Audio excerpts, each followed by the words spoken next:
Yvette Horner, cérémonie, date, lieu. Ce que l'on sait de ses obsèques enterrement Yvette Horner, les obsèques d'Yvette Horner, décédée le 11 juin dernier, auront lieu prochainement. Retrouvez ici les premières informations. Mis à jour le 15 juin 2018 à 10h40, la célèbre accordéoniste française Yvette Horner est décédée le 11 juin dernier à Courbevoie à l'âge de 95 ans. Elle n'était pas malade, elle est morte des suites d'une vie bien remplie, a fait savoir Jean-Pierre Brun, son manager. Les obsèques de la musicienne vont avoir lieu prochainement. Contacté par Le Point, l'agent d'Yvette Horner a fait savoir que 2 cérémonies religieuses auront lieu à la mémoire de l'accordéoniste. La première messe se déroulera le mardi 19 juin à 10h30 à l'église Saint-Roch de Paris. La seconde messe aura lieu le mercredi 20 juin à 16h, à la cathédrale de Tarbes et sera suivie de l'inhumation de l'artiste au cimetière Saint-Jean. Yvette Horner avait commencé sa carrière d'accordéoniste en 1947 et était devenue une grande figure des bals musettes et populaires. L'annonce de sa mort a suscité une vague d'hommages de la part de fans, d'artistes et de personnalités politiques. L'accordéoniste était notamment connu pour avoir accompagné les cyclistes et les supporters du Tour de France sur les routes. De 1952 à 1963, l'accordéoniste jouait pendant les courses sur le toit d'une Citroën. Coiffée d'un sombrero et assise sur une chaise fixée sur le toit d'une traction, je jouais de l'accordéon sur tout le parcours et le soir, avant d'animer un bal, c'est moi qui remettais le bouquet au vainqueur, avait-elle expliqué à la Dépêche du Midi en 2015. Le Tour de France a changé ma vie. C'est lui qui m'a rendu célèbre, avait-elle également déclaré. Yvette Horner. Jeune Yvette Horner est née à Tarbes, Hautes-Pyrénées, le 22 septembre 1922.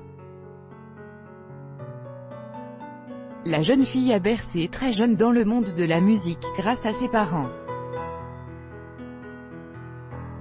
La musicienne affirmait d'ailleurs avoir été élevée à coups de biberon et de symphonie. Fille de mélomane, elle grandit au Théâtre des Nouveautés de Tarbes, où vivent ses parents. Yvette Horner, de son vrai nom Yvette Horner, commence à apprendre à jouer du piano à l'âge de 4 ans. En grandissant, elle étudie la musique au Conservatoire de Tarbes, puis au Conservatoire de Toulouse, où à seulement 11 ans, elle décroche un premier prix de piano. Sur une décision de sa mère, qui estime que le secteur est trop concurrentiel, Yvette Horner abandonne le piano, à son regret, pour l'accordéon.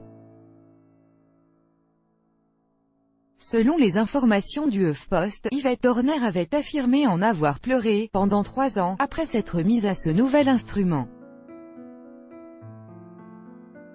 Yvette Horner et l'accordéon, une histoire d'amour, je n'ai qu'un seul souhait, que le ciel me donne la force de continuer à jouer de l'accordéon, et du piano bien sûr, jusqu'au bout. Rien d'autre avait déclaré Yvette Horner, selon les informations du Figaro. Au cours de sa longue carrière musicale commencée en 1947, Yvette Horner a enregistré plus de 30 millions de disques et donné 2000 concerts. La musique, c'est ma vie, disait-elle selon le HuffPost, et un accordéon, c'est 15 kilos dans les bras, 15 kilos de bonheur. Sa passion pour l'instrument l'avait poussée à participer à la Coupe du monde d'accordéon en 1948. Elle sort vainqueur de la compétition et devient la première femme à remporter ce prix.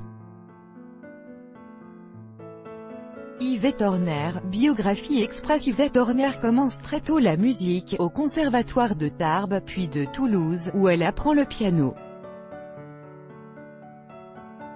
Sa mère la force ensuite à se mettre à l'accordéon. En 1948, elle remporte la Coupe du monde de l'accordéon puis, 2 ans plus tard, le Grand Prix du disque de l'Académie Charles Cros pour son album « Le Jardin secret d'Yvette Horner », qui mêle piano et accordéon. De 1952 à 1963, elle est présente sur les différentes éditions du Tour de France, où elle joue à l'arrivée des étapes. Elle devient une artiste populaire.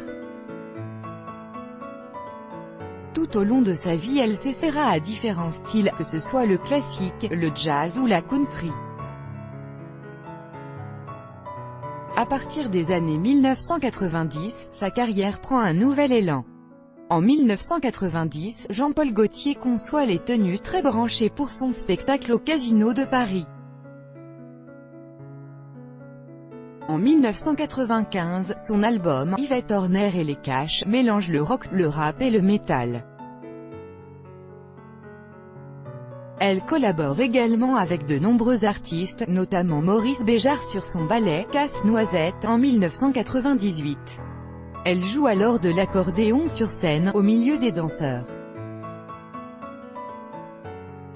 Elle travaille également avec Julien Doré qui l'invite à jouer sur son album « Bichon » ou bien encore avec Richard Galliano, Didier Loc ou Delio sur son album « Hors Norme » qui sort en 2012.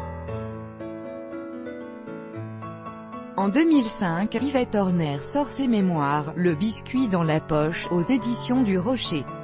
La musicienne donne son dernier concert en 2011. Son dernier album, Yvette Hors Norme, sort en 2012.